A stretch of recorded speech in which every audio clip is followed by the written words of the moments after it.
بندگی کی ایک راہ مقرر کر دی ہے کہ اسی طرح وہ بندگی کرتے ہیں، تو یہ لوگ تم سے اس معاملے میں جھگڑا نہ کریں، اور تم لوگوں کو اپنے پروردگار کی طرف بلاتے رہو، بے شک تم سیدھے رستے پر ہو۔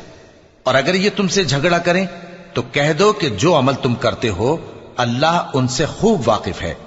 جن باتوں میں تم اختلاف کرتے ہو اللہ تم میں قیامت کے روز ان کا فیصلہ کر دے گا۔ کیا تم نہیں جانتے کہ جو کچھ آسمان اور زمین میں ہے اللہ اس کو جانتا ہے؟ یہ سب کچھ کتاب میں لکھا ہوا ہے، بے شک یہ سب اللہ کو آسان ہے۔ اور یہ لوگ اللہ کے سوا ایسی چیزوں کی عبادت کرتے ہیں جن کی اس نے کوئی سند نازل نہیں فرمائی، اور نہ ان کے پاس اس کی کوئی دلیل ہے، اور ظالموں کا کوئی بھی مددگار نہیں ہوگا۔